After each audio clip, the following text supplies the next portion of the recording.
शनि कथा कहती है पांव की चप्पल बार बार टूट रही हो, घिस गई हो, बत्ती टूट रही हो, कुछ कर रही हो, और अगर कमर से नीचे जो वस्त्र पहने हो वो अपने आप फट रहे हो, समझ लेना कि शनि पांव से प्रवेश कर रहा, मतलब अपनी प्रखरता शनि दिखा रहा।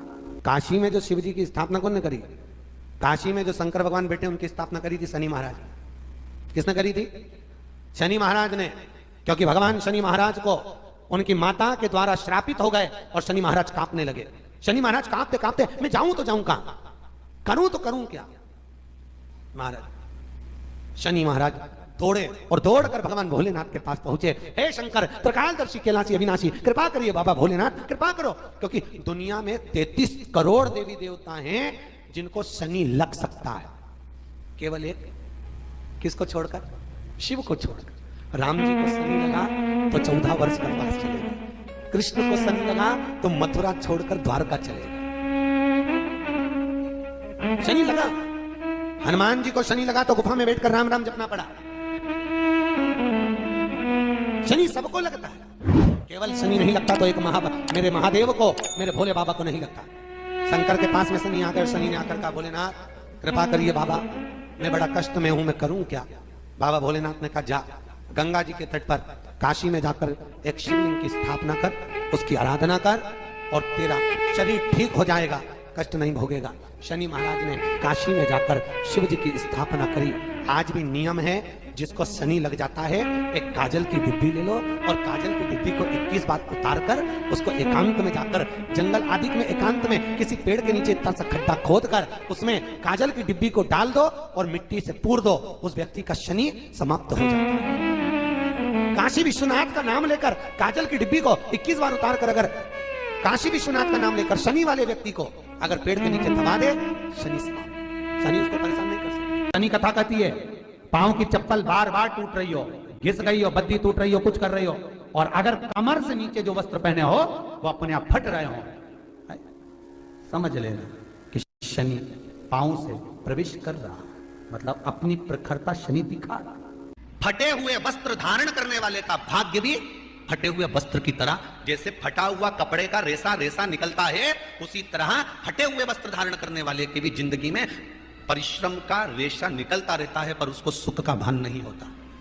आज के जमाने में ये फटे हुए कपड़ों का फैशन आ गया, ये बड़ा दुख की घड़ी है।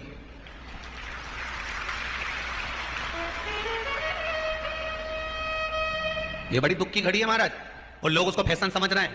पहले तो कम फटा होता था, पर आज के जमाने में तो इतना इतना फट गया, ऐसा लगता है कि दिवाली का बम चलाने गया था दीपावली पे और बम कपड़ों के बीच में से फट गया, इसलिए वो कपड़े कब पहनेंगे तो पहन लिया। शास्त्र कह रहा है, लक्ष्मी कह रही है माता पार्वती को कि 2 जगह पर अगर ये 2 क्रम जिस जीव के होते हैं उसके पास में से लक्ष्मी 5 साल। हम कई बार कहते हैं इन बच्चों को नहीं मालूम, इन नवयुवक लड़कों को नहीं मालूम, इन नवयुवक बेटियों को नहीं मालूम कि फटे हुए कपड़े पहनने का फल क्या है। आज नहीं, विवाह कर जब जाएगी तो मायके से जब ससुराल जाएगी, तूने कुंवारी अवस्था में तो खूब फटे हुए कपड़े पहन लिया ना, मम्मी मैं तो जीन्स लूंगी ना ये लूंगी, तो खूब फटे हुए पहन, पर वहां जब जाएगी तब मालूम पड़ेगा कि रोना किसको कहते हैं। आज तो पहन लो।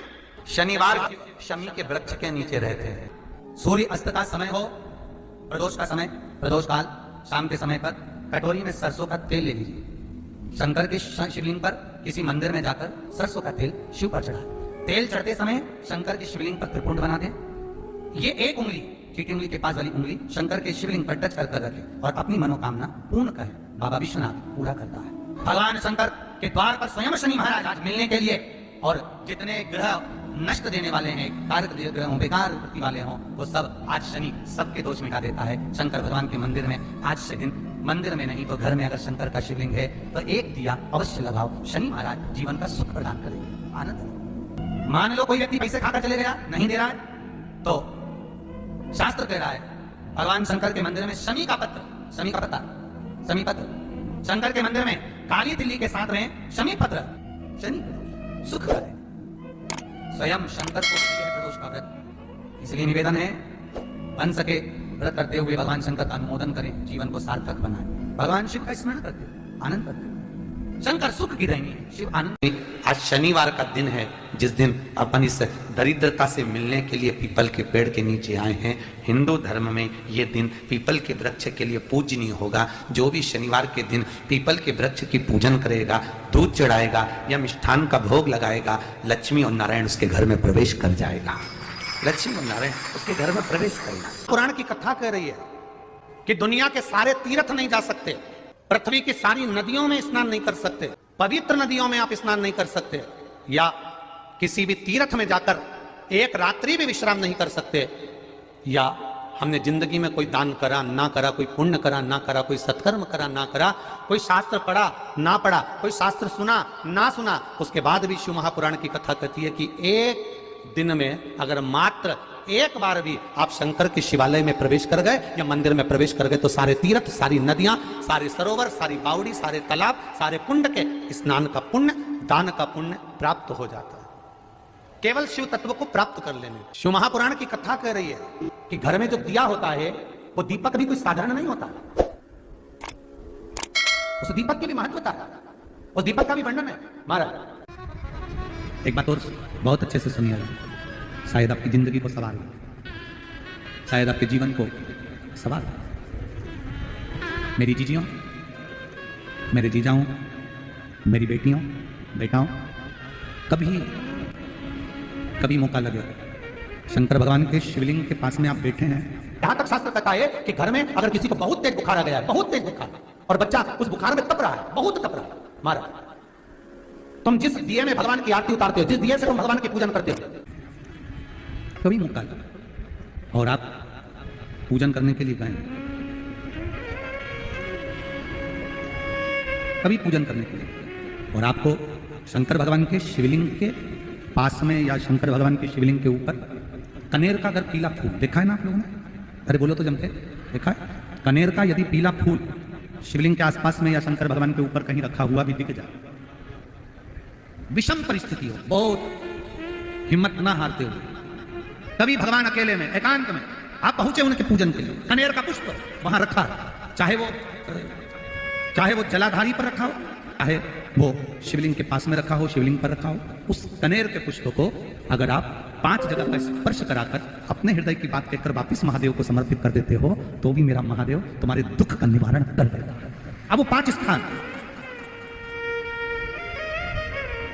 स्थान, पहला गणेश जी का जो स्थान होता है वह जगह, दूसरा षडानंद कार्तिक, तीसरा अशोक सुंदरी वाला, चौथा जलाधारी जो ऊपर से बूंद बूंद जल नीचे गिरा रही है, जया, विषहरा, शामली बारी, दौतली, देव, शंकर जी की 5 बेटियों का, और 5वें नंबर का है शंकर भगवान के, जो कैसे वर्णन किया जाए, त्रिशूल के 3 भाग होते हैं। करें दर्शन आप लोगों ने, ये से सामने त्रिशूल लगा है, इस त्रिशूल के ऊपर देखेंगे तो 3 भाग दिख रहे हैं, नजर आ रहे हैं सबको?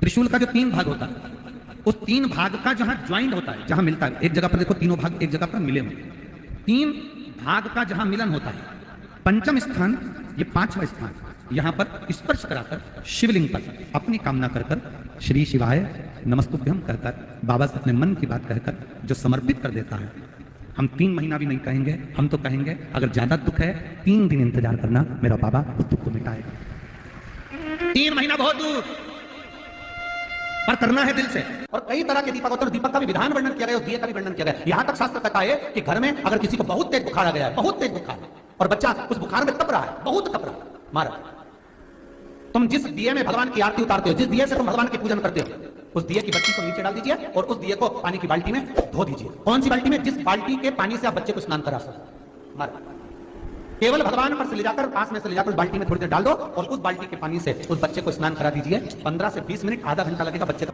बड़ी बेचैन दिख रही हो तुम, क्या बात है? पार्वती जी कहती है, देवव्रत, काश्मीर प्रदेश का एक भक्त देवव्रत बेलपत्री के वृक्ष के नीचे बैठकर आपका मंत्र जाप कर रहा। मैं आपको जगाना नहीं चाहती थी, पर बेलपत्री के वृक्ष के नीचे लक्ष्मी झाड़ू लगाती है, सरस्वती वीणा बजाती है, इंद्राणी उस बेलपत्री के वृक्ष के नीचे जल का सिंचन करती है, 33 कोटि देवी देवता उस बेलपत्री के वृक्ष की जड़ में विराजमान होते हैं। इसलिए देवव्रत एक बार पंचाक्षर मंत्र बोलता है तो वो 33 करोड़ बार गिना जाता है, ऐसा बेलपत्री का वृक्ष होता है।